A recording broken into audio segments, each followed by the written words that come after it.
Hello, good morning, everyone. I, Isha Saluja, welcome you to today's Satsang session with Shiash. We have some new people as well in today's session. I'll just share with everyone, as our tradition goes, we will commence today's session with 15 minutes of profound silence. And in our previous session, we delved into the realms of overthinking and intricate nature of mind. So we hope you've received the letter following our previous session and had a chance to have go through the insights of the session that was shared. And also we had shared the recording of that session. So we hope that you had the opportunity to watch the recorded video of the session itself. So today Shiashish will illuminate the path further by addressing the thoughtful questions that were shared in that letter. And following the silent contemplation, if anyone wishes to prioritize any specific question from the given set or any other question, you can share with us. We can start off with that question itself first. So, to begin with today's session, we will start off with 15 minutes of silence. I now invite Shiashish to guide us further. Thank you. Good morning, namaskar, everybody. So I see there are a few people that are new to our session. So the way we start the silence method is a little bit different. We just sit in silence for about 15 minutes. Thoughts will come and go. Just let them come and go. Don't engage, don't entangle, don't try to figure anything out. Just as if you're standing on the platform and watching the trains come and go. So let's do this 15 minutes. Isha, but are you keeping the clock? Yes, sir. Okay.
So we'll about 15 minutes.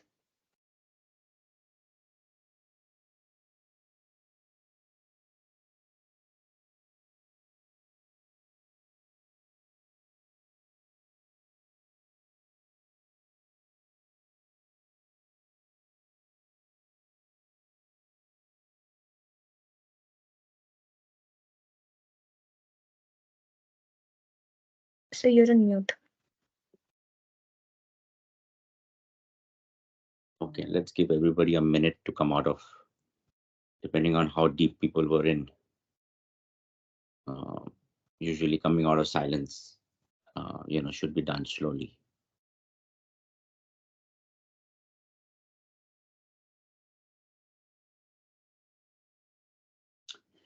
Okay, good.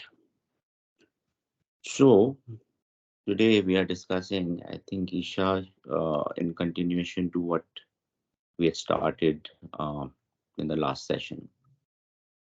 So in the last session, for those who had not attended, um, it was a very deep topic. I think we took a crack at, uh, this topic of the mind and what is the nature of the mind, and where does it, what is the structure, where does it reside. Uh, we had some really interesting conversations last session. Is the mind the brain? Is the brain the mind? Does the mind come first? The body comes after? Does the body come first? So there's a lot of deep discussion on that. Um, and I think this is a topic which um, probably will be discussed in a lot more other sessions, because, as I say, this is the mother of all topics. If you can grasp it, understand it, and then experience it, um, then you kind of, um, the game's over. Basically, as we call it, that you've done what you have to do. You won the game, and you're now ready to enjoy the fruits, or you know the fruits of your labor. So in continuation, I think there was, I think we had shared an email which had kind of listed out few of the topics that were discussed, and then in continuation to that, I think there are certain kind of questions which the team internally had. There's some questions that Isha raised, which she had on her own personal journey that she wanted to add. And then, as we discussed, maybe others have um, other questions or clarifications, or even, their own experiences. So, um, for those who are new, the satsang sessions here are a little bit different. These are more interactive sessions, rather than, me just talking and talking. We try to, um, my role is more to explain, clarify, uh, see if I can remove any doubts, and then guide people through, their own journeys, depending on where they are in their, uh, journeys. So, Isha, do we want to start with the first question, or does somebody from the participants want to ask the first question?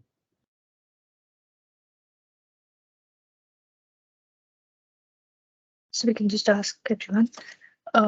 Does anyone want to begin with any specific question first? You can unmute and let us know.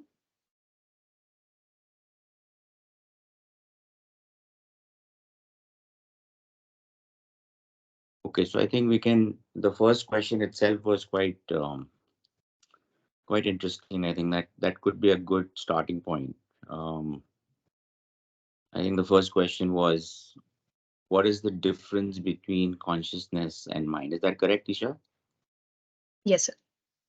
Okay, so um, I know we've heard about consciousness and mind, and there's so much research going on. How does one distinguish? I guess Isha has put that up in the chat. How can one distinguish between consciousness and mind? But I think it's important first to understand the difference between um, consciousness and mind. And I think a good way to look at this during my studies, over the last 8 years, what I found that in every book that I read about self-realization, there were these. Sanskrit has this, our scriptural teachings in such immense have all been shortened into three letters. So first one was Satchit Ananda, which for people who don't know is basically means existence, consciousness, bliss, or being, awareness, bliss. And it just it's just three letters, but if you can truly understand the meaning and the depth of these three letters, here lies the entire structure of existence. Second one was Tattvam Asi, thou art that. Again, three letters define just whole of existence. And the last one, which is everywhere we hear, is Aham Brahmasmi, which is I am Brahman. Now, in all of these, we understand that Sat, which is existence, is Brahman or Paramatma or Parabrahman or the absolute or the origin. But where the trick is, and we understand from here that the physical body exists. We see, we look at it. We have the body. Our five senses tell us we see the world. We enjoy the world through our senses. But what most people don't really focus on, where the trick is, that what is happening between what the scriptures tell us is the absolute, and the scriptures tell us that we can't define the absolute, we can't describe it, we can't, um, conceptualize it, we can't do anything there. But whether we know it or we don't know it, whether we believe it or we don't believe it, it's the base of existence and it's always there. Um, so we have the absolute, and then we have what we know, which is our physical bodies, right? But what is happening in between? What is happening between the absolute and the physical body? What has started and how has all of this come into being from something which is absolute, where we don't know what it is, which it's been defined as nothingness or emptiness or whatever, to this physical body where we touch, we feel, we see, we hear, you know, we do all of these things. So this is where, the consciousness and the mind, they both seem to exist. And from my experience, this is where the play is happening. Body, being matter, is inert, really, it's just there as a tool, as an instrument, and it's got a form, it's got a name, and that's the extent of it. Absolute, being absolute, nothing going on, really, nothing is going on, so nothing to really talk about, think about, or do anything. But the real play is happening in between.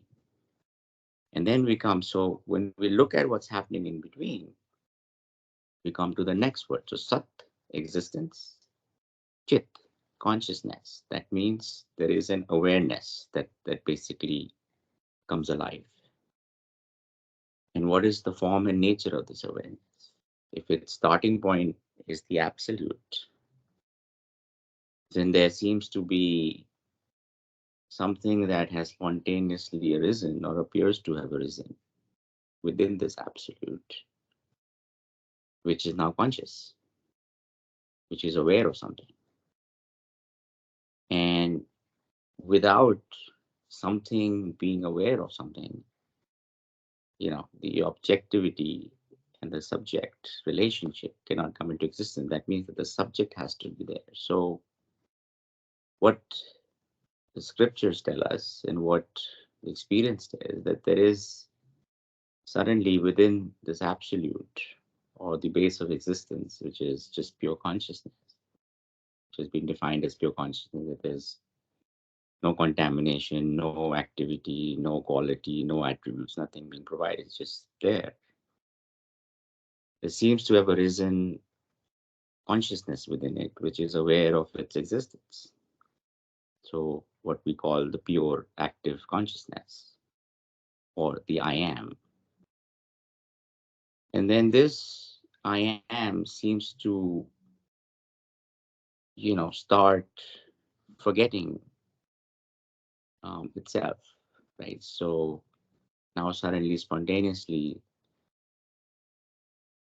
first thing is that it's aware, and secondly, it begins to forget its own awareness of or the purity or its own purity, because it starts identifying with something which is spontaneously arisen called the mind. And what is the mind? Mind is nothing but it seems to be a collection of thoughts, emotions, um, memories, perceptions, beliefs.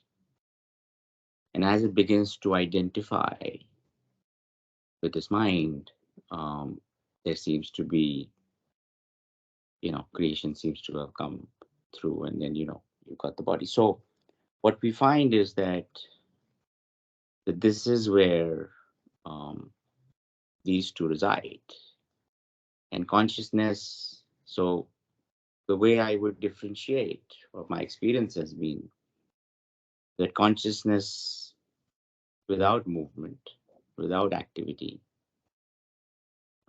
as the base, um, um, is what we could define as consciousness. It's just awareness, and consciousness with activity, with movement, is defined as mind. Um, and this is where uh, all of this is going on. And then the mind is then, the thoughts are being projected out, get converted into or transformed into energy, and then from energy onto matter to be played out. So this has been my experience. So you have Sat, which is just existence, which is pure consciousness without any objectivity, without any awareness. It's just there. It just exists. That's the absolute. And then you have what we call Chit, which would be the pure active consciousness. And then from there starts, uh, the outward projection, which creates thoughts. Everything is happening: thoughts, emotions, memories, and that's being played out. So that's how my experience has been. If you can remember this, that the mind per se is just the bundle of combination or a collection of all the stuff. Um, and even the I am starting point, because in the absolute nothing's going on. So within consciousness, if everything seems to be embedded within consciousness, within the absolute, then the question of whether this is real or not, because the base itself is just consciousness, right? And as you start to now take your journey back um, towards the absolute, or start looking at things from the origin outward, then the differentiation of being just the witness to these things starts coming in. If you look at just being identified from the body perspective, and then you've identified just remain with the body, then everything is being played out within the boundaries of the body. If you look at yourself and identify yourself with your thoughts and your emotions and your memories, then you are now limited within the boundaries of those. If you now go take one step back and you now look at just as the I am, or just pure active awareness, that you're aware of just, your existence, then, you know, you're again within that limit of the boundary, but the boundaries have now started to expand. So from the physical, you can only see through the senses. From the mind, you can see the body, but you can also see, your emotions, your thoughts. And then as you step back, the boundaries start, the perceived boundaries start negating, start expanding. Now you're seeing yourself as just the witness of this drama. And then eventually, in absolute, even the I am eventually dissolves. So consciousness is the whole, and the mind seems to be part of that indivisible whole. That's been the experience that I've had. Questions on that?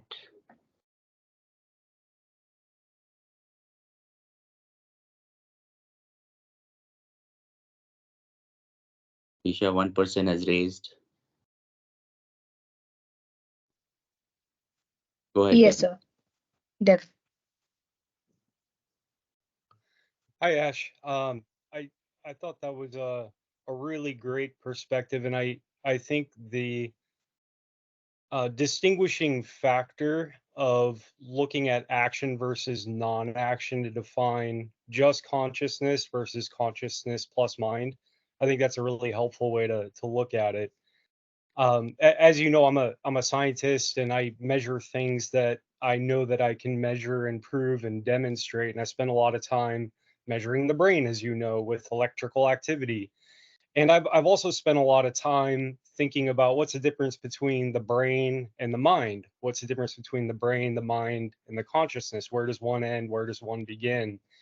And for what it's worth, I wanted to share. I had a guy come to me who said he developed a mind machine interface.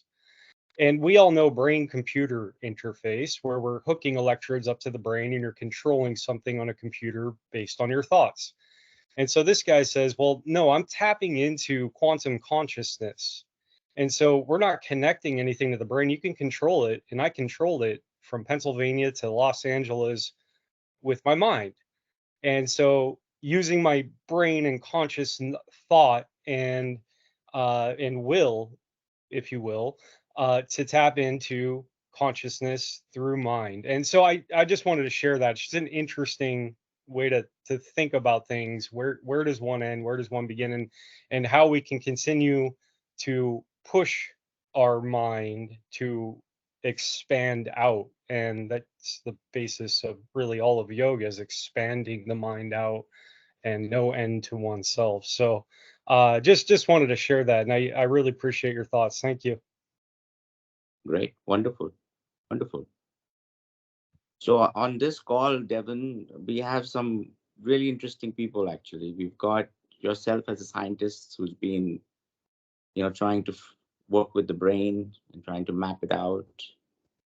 We have Shekhar, who's a very renowned neuroscientist as well. And then we've got Dr. Garg as well, who is a radiologist, but for oncology, and but pretty predominantly works with the brain. So this is a very interesting group that we have today. Um, so yeah, so that's great. Thank you for sharing. Any other questions on this? Clarifications? Yeah, what are your thoughts on subconscious mind? So, what happens is, Akash. So what people have then done is taken this consciousness. So there is really, remember, there is only one consciousness, and all the divisions then within the consciousness have been done as mental concepts. So then you've got unconsciousness, you've got subconsciousness, you've got, super consciousness. But these are all just mental concepts.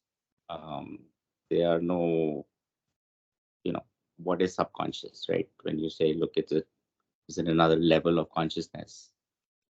Um, People say, dream could be subconscious, right? But remember that all of this that you see beyond the pure consciousness is all a creation of the mind.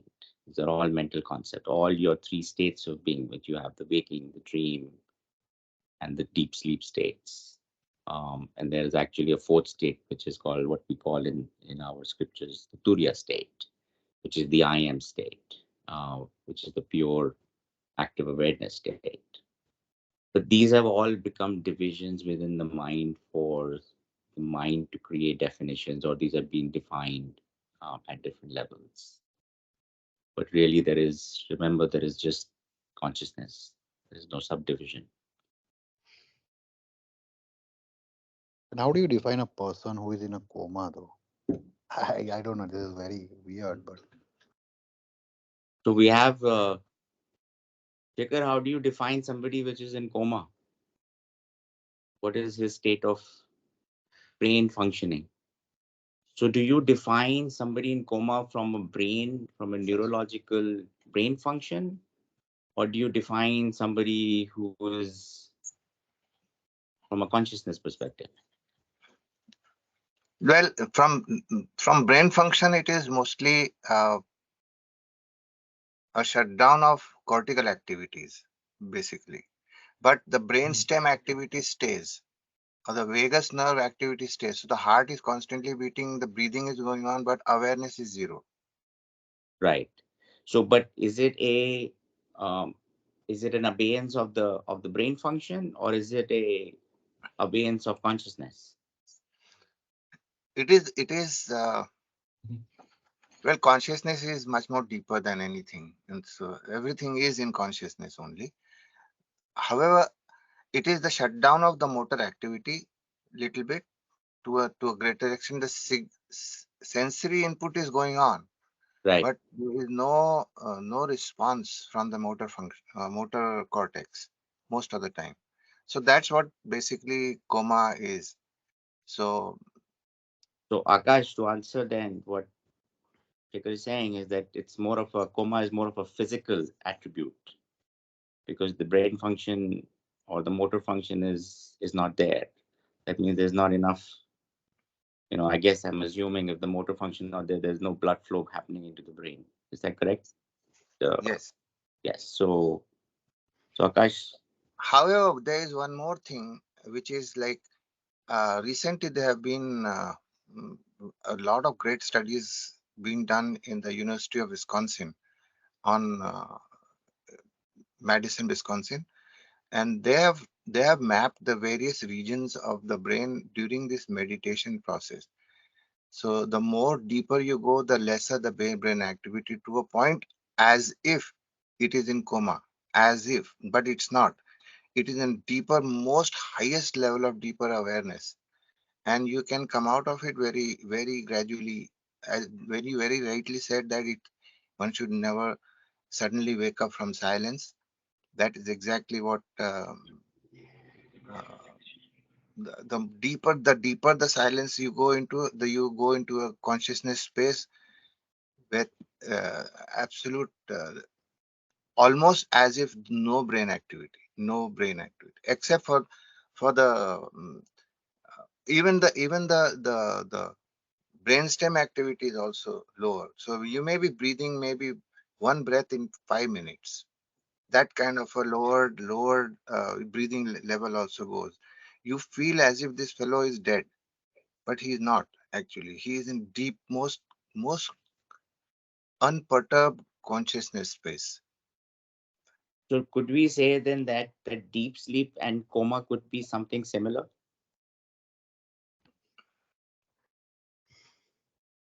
Deep sleep has a more correlation to uh, awareness. In coma, you are not aware.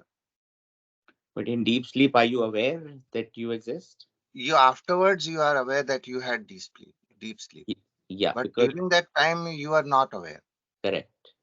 So during that time of deep sleep and during the time that a patient is in coma, wouldn't we say there's similarity? So the only difference between deep sleep, and I know that's one of the questions that is later on coming, between deep sleep and realization is that in deep sleep you're not aware, whereas in Yes. realization you're Yeah. aware. In coma you are completely unaware. You Unaware. are in deep into unawareness only.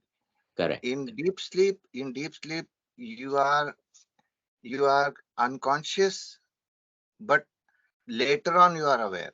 Right, that during the deep sleep time you are not aware, So but could we say afterwards coma you could be are a aware long that you had deep sleep. right?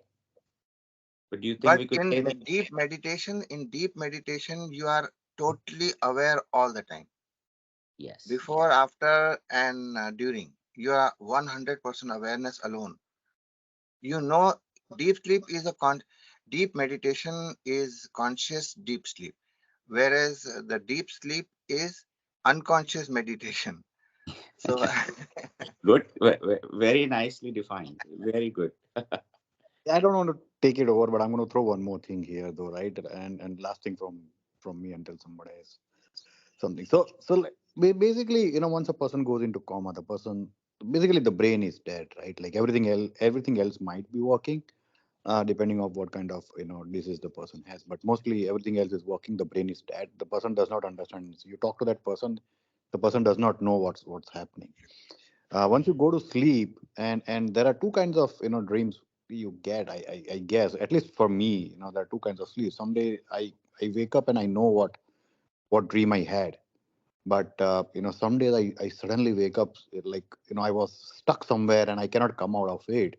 But then I cannot remember what event was that. Why was I stuck, or where was I stuck? I suddenly just wake up, like having a bad dream, and then I don't know anything. So how do you differentiate? How do we differentiate that kind of a sleep actually against a person who is not suffering from anything, like basically is not in coma? Can I say something? Yes, go ahead, Anil. Yeah, I think, their first question related to what is subconscious. Subconscious is actually if you are constantly thinking and doing certain things by will or by desire or by a willful activity, when it becomes automatic, it actually settles the brain. Brain connections are so automated, you do not even think about it, and you do it. The first time when you're learning to drive a car, you have an you have a willful stop at the stop sign. After you have driven for 4 years, you do not even think, you actually stop at the stop sign. So there is a automation of that process that initially was conscious. Now it is part of your subconscious. So that's kind of one way to think about what is in the subconscious. You just do it automatically. It is kind of becomes part of your nature. And the reason I believe it is that the neurons that work together fire together, meaning they actually are so engaged in that it just becomes automated process. That's one way of thinking about subconscious. There is a there is a big difference between thoughts and consciousness. Thoughts you can measure through these electrical activities, but there is a gap between the electrical activities, thoughts, and the consciousness. Consciousness, there's a big gap between the two. You cannot simulate a perception. You can say this is the thought related to my pain, this is related to a pleasure, this is related to an accident. But what is that? What that gives you that consciousness is not measurable. And this has been studied almost for last 25, 30 years, and you guys can check it out, called Hard Problem of Consciousness. David Chalmers, You should look it up on Google and read about this, and you will see what actually it means, the hard problem of consciousness. You can actually measure the brain parts that get activated by a different kind of a thought, but you cannot translate that into consciousness. There is a gap. There is a silence between the thought and the consciousness. I just wanted to kind of share that here. So one other point I will actually make here is that in terms of the, what Ashish was defining before, when you have mind, you have the world, right? You can see it, you can feel it, you can touch it. These are the senses. You can argue it, you can logically prove it, not prove it. These are all objects. If you step back, as Shekhar was talking about, when you are in meditation, you're shutting down the mind. When you shut down the mind, the world does not exist. The senses don't exist. You're just aware that you exist. That is the Sat part of Sat Chit Anand. That's the state. You shut down, you go backwards. You have less thoughts.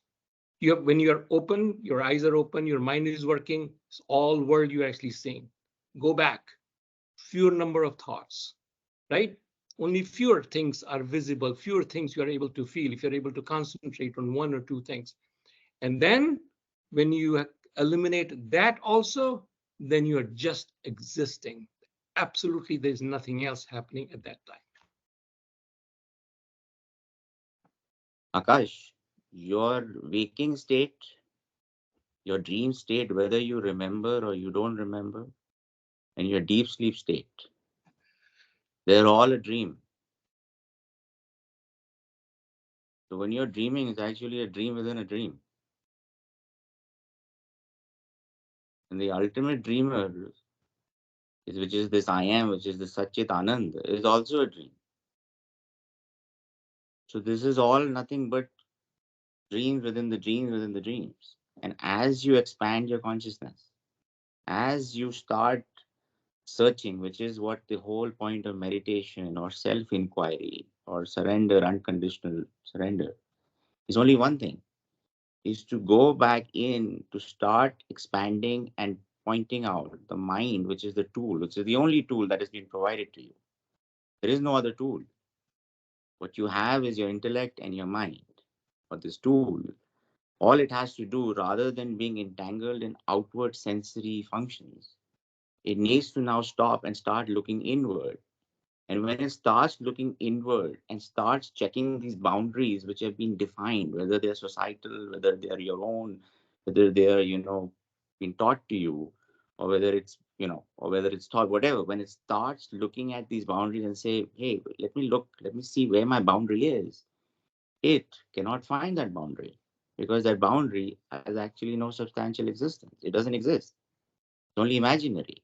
So as it keeps searching, it starts saying, wait, I can't find this thing. So it keeps expanding and keeps expanding and keeps expanding.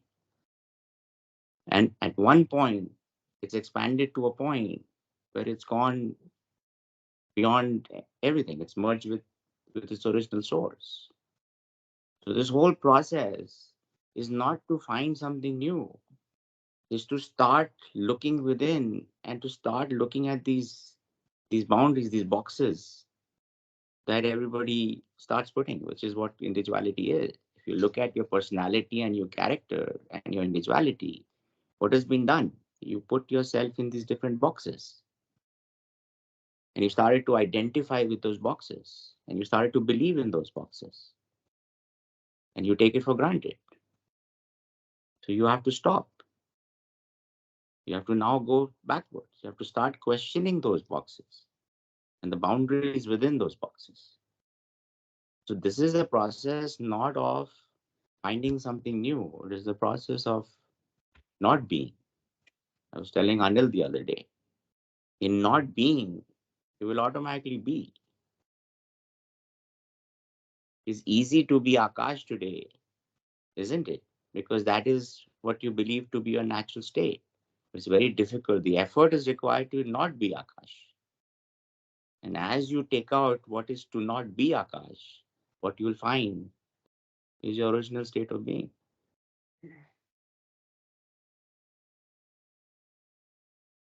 Yep, I hope I can do it one day. I don't know. Try, start. By being on this call, you've already started.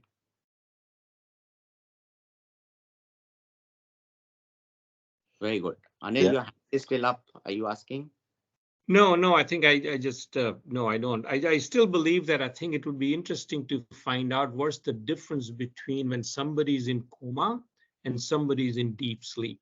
I certainly do not understand the difference from the physiological perspective and also from the spiritual perspective. What's the difference? As Shekhar mentioned, I think you mentioned that see, when you have dreams, so there are three states, right? Awakened state, dream state, and deep sleep. In dream state, you still remember your dreams, but in deep state, only you figure out that you were actually in deep sleep after you wake up.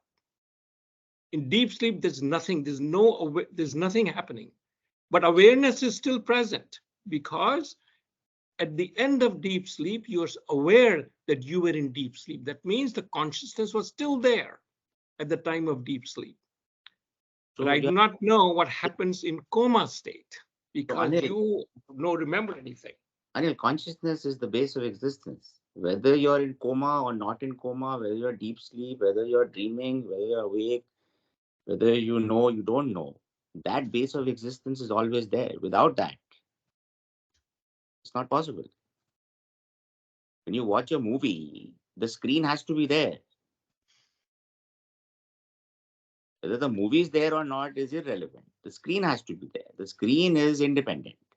Everything else is dependent. To watch the movie, the screen is needed. But for the screen to exist, it doesn't need the movie. It's there. It's always there. So consciousness, Yeah, but let me. Sorry, Ashish. yeah, Pete. Sorry. So let me again. I don't know. I'm trying to mix a lot of things Oh, here. Akash, sorry.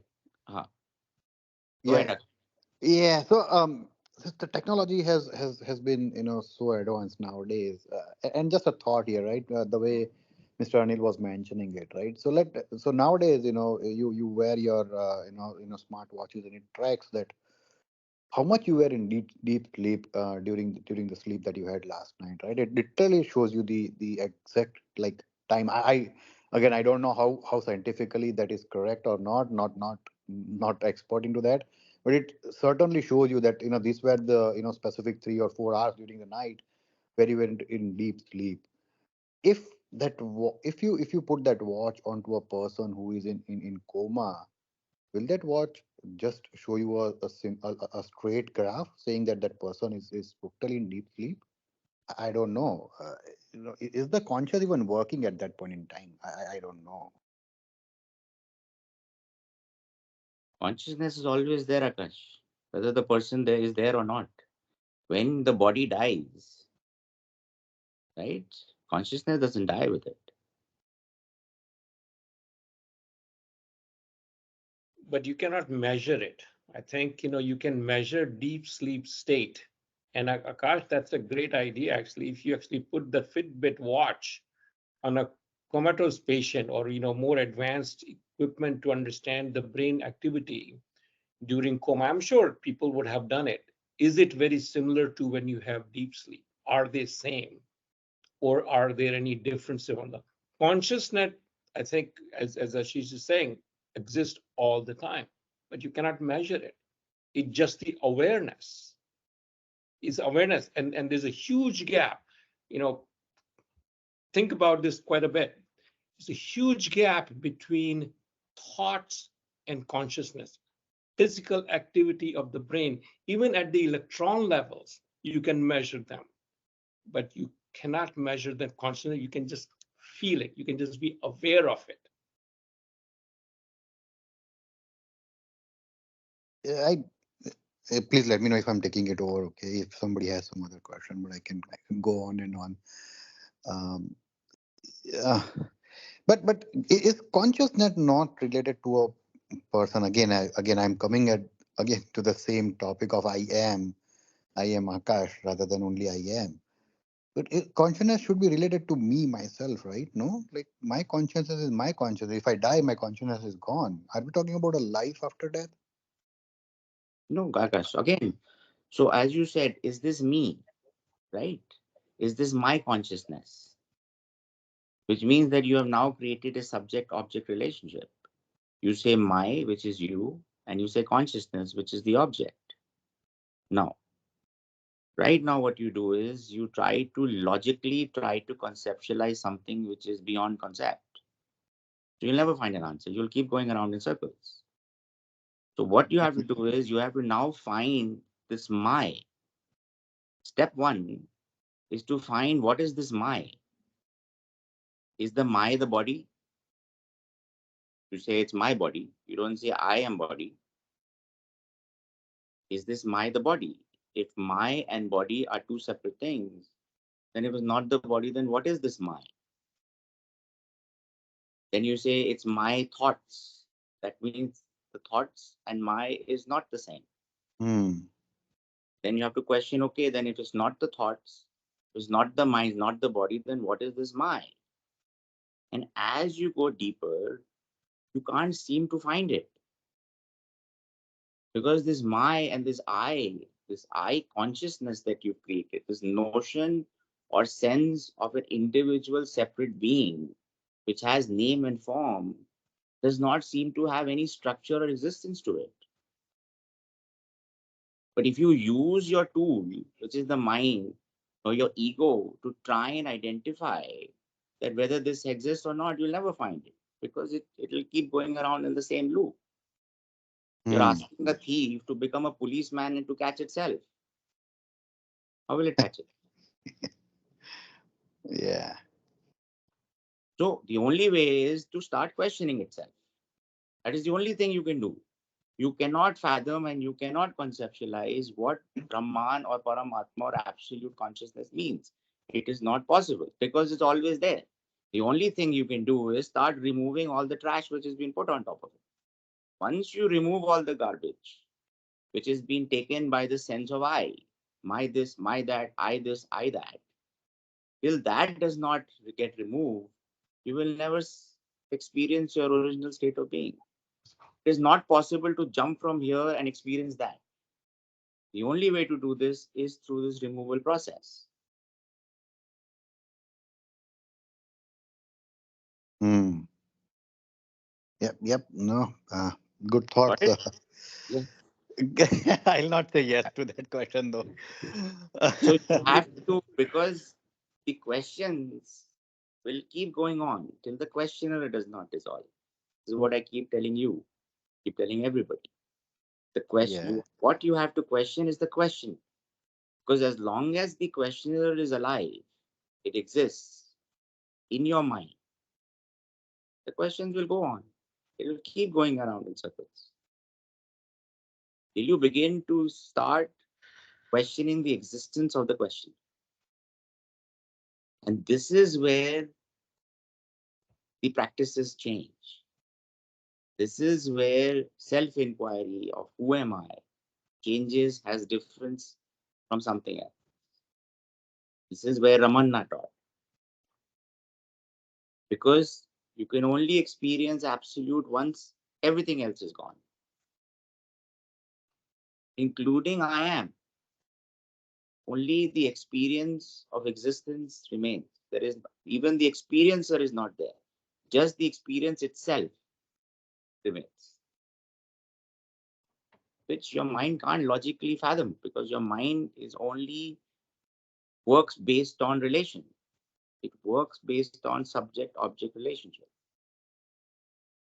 In this case, the subject is the notion of this consciousness or the sense of this I, which has popped up from somewhere. The moment you're born, this thing has taken possession of everything, spontaneously arises. And it has to arise because without a subject-object relationship, the objective world is not possible. Creation, the way you see it, feel it, is not possible without the subject-object relationship. Without a dreamer, dream is not possible. Without a witness, something to witness is not possible. Without an experiencer, you cannot experience anything. And hence, this duality has been created. But in reality, if it's absolute consciousness and nothing actually happens in it, and it what the Shastras tell us and what the experience tells us, there is nothing there, then all of it just seems to be an appearance within the confines of the consciousness. And hence, if consciousness is the base of existence, it's permanent. That can't go away. Everything else can go away. And everything has to go away.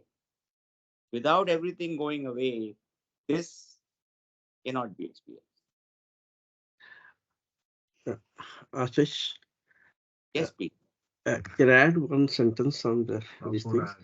On the consciousness, when we are alive, we can, we feel there's something is there, and which is not measurable, and which is not easily understood as such. Should we call it as a invisible, unmeasurable energy? And when we die, again, the same consciousness exists in other form without body and other things. And there is no, at that time, I equal to you, maybe realized very well after that. Not in the physical format, but non-physical format consciousness and physical format, when we are in physical format, the consciousness, both are the same. But only thing, it comes through the body or anything, that consciousness when we are alive. But when body and mind doesn't exist in the after death, for example, but same consciousness does exist with the universe, with me, merged with the ocean or entire universe or space. That's some thought came in my mind. I don't know whether how to interpret that one. You may be better person to put it. So what? Okay, good. So this is what we say. So if this is just energy being transformed, right, with consciousness taking shape and form, Yeah. then wouldn't you then look at it this way? That wouldn't then just this be, as we say, a play of ideas on the real substance? If everything is starting from thought, which then gets converted to energy, right?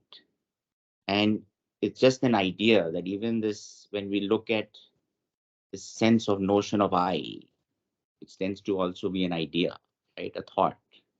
When we look deeper within, we can't find it. And you say, look, after body dies, right? Consciousness is there, and then another body is formed, right? So the bodies are keep forming and going, forming and going, forming and going. Then wouldn't this whole creation be just a play of ideas? Somebody's got a script. You can call it consciousness. Within that consciousness, the dream is constantly going. People are being born, people are dying, and it continues.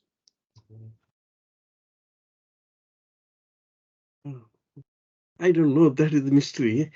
I mean, So again, think about, like, if that is the case, then why do you get so perturbed? Just like a movie, it's just being played out. Why get Yeah, sorry. I was just going to give another metaphor that is used in this kind of situation is like an ocean, right? You have big waves, you have small waves. They rise and they fall. But at the end of the day, it is all water. So your consciousness is the water. You can have different waves like different people. They all believe that they are that individual wave. They are that individual person, right? But if you really look at it, the ultimate is just the water, whether it's a bubble, it's a tsunami wave, or it's a small wave. So consciousness is like that. Everything is appearing in the consciousness. And you have transient kind of, stay like the wave in an ocean. So this is like peeling the onion, Pete. Right? If you keep peeling it, Yeah. what happens is people are so entangled in outward life. They've become so deeply identified with the external, with the external life, right? With the senses, then nobody's actually peeling the onion. Nobody's actually looking at where is all this coming from? What is within? Yeah. But the beauty of this is that if you peel all the onions in the universe, you will find that the base of all of them is one and the same. This is what non-dual Advaita means. That the underlying essence of everything is one and the same. In reality, in absolute reality, there is no question of real or non-real, of duality or non-duality. Nobody's asking because there is nobody to ask these questions. Advaita actually means that. I see. Is that when you peel off everything, you find that for everybody it's one and the same. If it's the underlying essence is one and the same from all, then only these forms and shapes which have been given different names and people have started to identify differently. Actually, we are all consciousness. We are all pure consciousness. If everybody would understand this, then there would be no reason to be angry or fight or be guilty, nothing. Everything is the same. Today, when you look at, you constructed something in Chicago and you started calling Chicago, but if you look at it, it's the same thing, it's Earth. Right. Today we are having so many wars based on land, whose land it is. But it's just land, it's Earth. Because you give a name and shape to it, Yes. now you started to create boundaries of it. Right. So that means eventually, ultimately, everything falls into one. It is only one. Oh, I see. Oh, that is beautiful. I think that solves all the problems in the world. Yes. It is simple. Reality is simple. It's your mind which is complicated because this sense of this individual separate existence has taken over and it has to create complications. Mind, in order for it to exist, has to basically blind you, has to bind you. It is the greatest employee of all time. Yeah. So getting that awareness itself is a big mammoth effort. I think so. So the effort here is not to be aware of your original state. It's to stop being aware of what you think you are today. Stop being aware of Pete and everything else that comes along with Pete and is in relation to that Pete. To stop being aware of that, what will remain? Yeah. Yeah. Your pure awareness. What Raman Maharshi mentioned, I equal to you equal to XYZ, like that, right? So that that looks to be really, really something interesting and truth, actually, I think so, which is right now beyond our our mind frame. But in a deeper meditation or deeper yogic powers or anything, thought process or whatever, we may realize it's very little bit closer.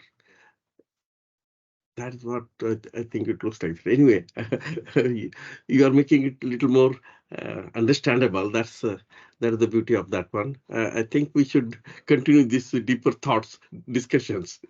Yeah. Good. What else should Isha beta? What else you want to cover? Next question was. Yes, I'll just share the question. So it says, how does the concept of expanding consciousness relate to everyday decision making? Okay, I think this is an Anil one. Anil, this is your question. No, I mean, I think, I think that this is a common question, I would say. But this is something that so as you expanded, as now you practice. Um, I know Shaker practice very deep meditation. I know there are some others who probably practice meditation. So as you meditate, as you expand your consciousness, how is that having an effect in your daily lives? Are you calmer? You have more clarity of mind? Are you aware of things more? Do you are you have you become more um, I would say reactionary than you know um, you know being what's more just action without thought. What have your experiences been? So for me, my experiences have been same. Means as over time, as consciousness began to expand, uh, you know, became a lot calmer. I was a very angry young man. Um, Anger started to subside, and even if it decided to show up, there was no analysis or attachment or going back to that anger or to that event. Um, Boundaries began to fall. So looking at somebody else, the understanding of somebody else, what they were trying to say, the tolerance levels increase, because now um, the barriers of the individuality started to fade away. This line of separation, or this imaginary line of separation between one another, it started to fade away. So um, compassion took over. Love, I think, was a big one for me. Unconditional love started to take over. Um, the personality of still the individuality in that early days had not yet fully dissolved. So, but these are the changes that you begin as you expand consciousness. Transformation within starts to happen. And one of the big things that eventually happened was that the centering um, in this peace that comes through, that always remains, no matter what happens, no matter what happens outside, no event.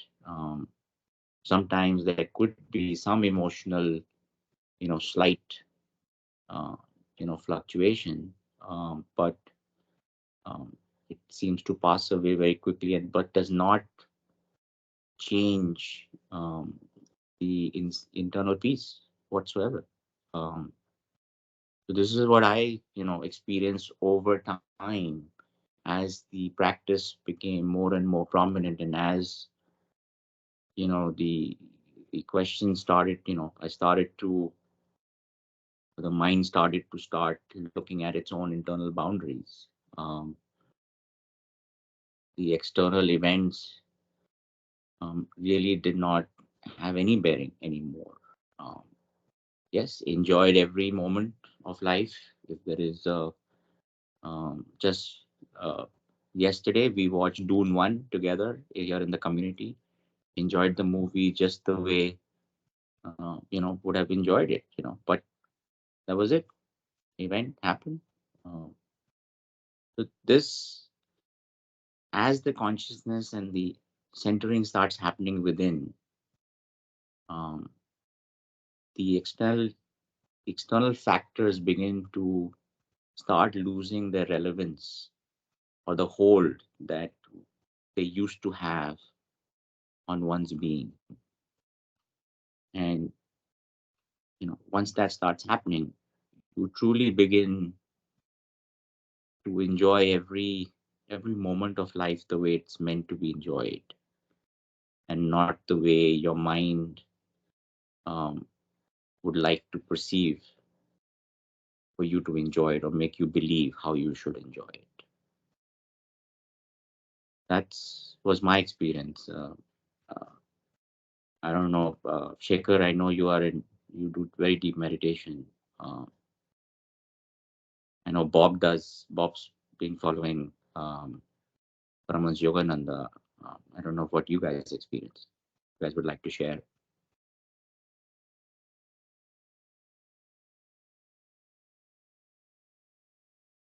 Just one word is awareness. That's it. Very good. Yes.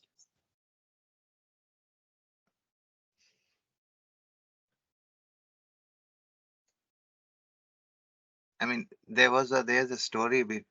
There was a Zen monk in Japan who somebody came and asked, after realization what happened and before realization what happened to you. What was the difference? He said before realization is to chop wood and draw water from the well, and after realization I chop wood and draw water from the well. But the difference is in the awareness. Awareness. Correct. That is the only difference. Awareness of even the lazy, as you said just now, the thoughts that some disturbing thought because of old habits that I had, right? Something. But now you are aware of that thought. Oh yeah, that thought is coming here. Okay, come on, sit, have cup of tea with me, and that thought goes away after that. Yeah. Nothing happens. And there was one I would like to share this example with my personal example. We were growing up in Prayagraj as a child, and my we used to go every Sunday to Sangam. And my mother used to cook a lot of puris and sabji, to be given to those people on the shore. I mean, on the way. There are lots of beggars, lots and lots. And I wouldn't say beggar. They just were physically handicapped. Some were very, very deeply distorted picture of life over there. So we used to give puri to and sabji to all the people one by one. So there was one kid around, must be around 11, 10 or 11-year old, and he used to carry his younger sister who had polio and both the legs. So he used to carry and say, "Bhai sahab, kuch thoda sa de do na, please give me some more." And he used to run and give that food and keep it at close to his parents and come back again. "Babuji, kuch to de do na, aur thoda sa de do na. Please give me some more. Please give me some." I told him once, I said, "I just gave you right now, right? 2 times you have come, and now you have come third time." He said, "Please." And I did not give him. I brushed him aside and I almost like pushed him. It was so bad. And my father was not happy with this. And years went by. And then as I said, I got into this concept of understanding meditation and all that stuff. During that time, I used to sit down, and this boy's picture always comes, never goes away. And it bothered me a lot. And Babuji, kuch to de do na, please give me something. And he used to constantly come into my meditation practice. It was disturbing. So I asked my father, I said, "What's going on?" He said, I remember you very, very well, that you were very angry with that fellow and you were bad almost. You brushed him aside and that was not right. So I said, what should I do? I just cannot be in meditation. It is so disturbing. He said, you know what you do? That is a very dominant thought in your subconscious, hence it is constantly coming. So what you do, you make him sit down one day. I said, please come and sit down with me, and with pure love, give him the food that you have deprived him of. Give him mentally. And Shiv Manas Puja was one of the things that prompted me to do the right thing. He said, in Shiv Manas Puja, Adi Shankaracharya gives a mental Manas Puja for Shivji. So if that is possible through him, then I can always feed him also with love. So I fed him with love, and I said, and I gave him my entire 100% attention on that kid. And I said, you come, and whenever you feel hungry, please come to me. And you know what? he went away after that and he never came. So that thought has, sometimes some thoughts are stubborn thoughts. One should not force them out. You should, okay, your thought is constantly coming during meditation time. Please make him be aware of that thought, and it's okay. Now you have come. Because I have not given my love and attention to you, you are coming to me again and again. Please come and sit down with me. Tell me what is it bothering. You ask the thought, what is bothering you? And you come and sit down and you tend to that thought and give your love to that thought, complete attention, and this goes away. It just goes away. Immediately it goes away. The more the inquiry, the better. The more you inquire about the thought and tell the thought, okay, please tell me what is going wrong with, what is bothering you? Because thought is a person, right? We are thought too. We think we are person, but we are thought actually. So thought is also a person. So give love to that person and don't deprive him. Starvation of that thought will only disturb you again and again. Never kill a thought, just love him. It's just a part of the whole deal. Yeah? Just love him and they go away. That helps in deepening your meditation practice. This is my experience. Good. Thank you for sharing. That's lovely. Excellent. Anybody else? One last thought came to my mind. Can I share that one? Sure. I think gentleman who said this example is so beautifully, and I liked it. If we increase the awareness, uh, and it will solve all our social, economical, psychological, spiritual, material or non-material issues, whatever we come across in our life. That is what just a thought came in my mind. Am I right on the thinking like this? Is the awareness among in each individual, if it is increases substantially, there should not be any gap, between any individuals. That is correct. Because individuality itself is an illusion. Okay. I think wonderful. Thank you. And it was pursuing this route to increase the awareness in every aspect of our activities or life or whatever. Thank you. Bob? Yes, thank you, Sri Ashish, for doing this satsang. I'm glad that I'm part of this group and enjoy listening to all your experiences. Thank you, Anil, for facilitating my getting into this team meeting. I got a little late. However, it was quite encouraging, enlightening. Thank you for doing so. And Shekhar's examples cannot be any more illustrious than what I could say. Meditating does one thing, I would say, of my experience over the years. Yes, to answer Tapaskar's question, yes, it does solve some problem. Knowingly or unknowingly, it does help out. One thing you will do is attract a lot of good surrounding friends, people who would be directly or indirectly would be in uh, aiding or helping you solve your material problems. That I have noticed. Obviously, your thinking process will be so focused and laser focused that you will solve a problem a lot faster and better than you could have ever thought about without doing meditation. That is from a layman's perspective, what I understand. Conscious, superconscious will come later on. But over the period of time, you'll have a fantastic experience and you'll really enjoy doing it whatever time you do so. That's my take. Thank you. Thank you, Bob. Right, Isha, I think we're coming to our end. We are almost at, I think, an hour into it. So should we end it here now? Is there a way Sure. you can announce the next meeting so that we can be alert? Yeah, so now, Pete, what we are doing is we plan to do this every 2 weeks. Okay. We increase the number of satsangs. We do 2 a month. So the next one, I think today is 25th. I think the 10th, right? Is that Yes, correct? sir. Definitely. 10th of March will be the next one. And again, I think Isha will be sending out, the invites and everything next week by next Saturday. But just in your calendars, we are going to continue doing these satsangs every 2 weeks. We've increased it from once a month because I think we found that if you do it once a month, then there's too much gap. So people tend to then, kind of. Yeah, 15 days looks very ideal. Yeah.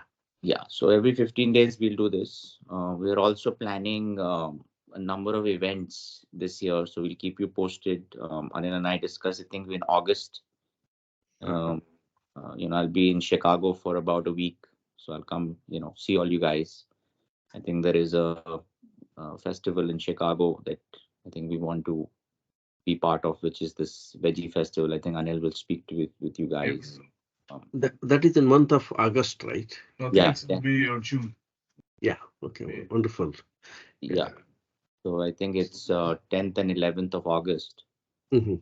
And then you can also look at other, communities that we missed on my last visit. So, we'll be there. But in the meantime, we'll be, every 2 weeks we'll meet, we'll discuss, we'll deliberate, we will try and discern.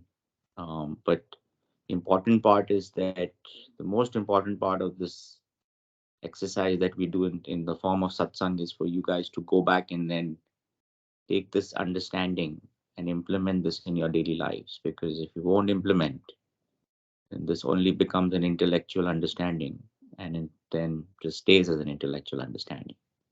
The real benefits is in implementing and then experiencing. Because with each experience, your understanding becomes deeper. With each deeper understanding, your effort becomes deeper. With each effort, as it becomes deeper, your experience becomes deeper. And it becomes a process. Eventually, the process will take you to finality. Very good. Yeah. Okay. And also this timings looks to be very good for us in US. I don't know in India how they feel, but even in India, it's quite good because Sunday, after at 8:30, everybody's had their dinner and they're free. And No, Sunday, it's not very, it's not very not good. very Okay. good. Okay, not Yeah, very. because for me, it's every time, it's Sunday, I normally go out with family and, so it's a little restrictive. But yes, I think I'm the only one from India. I think Isha and I are the only ones from India. Okay, so a little bit of yeah. sacrifice, Malu, you have to do for the group. Yeah, and the ones who don't know me, I'm Ashish's sister.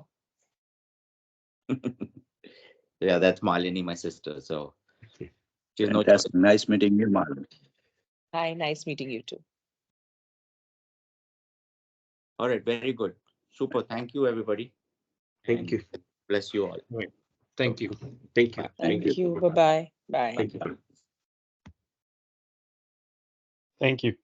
Bye. Thank you.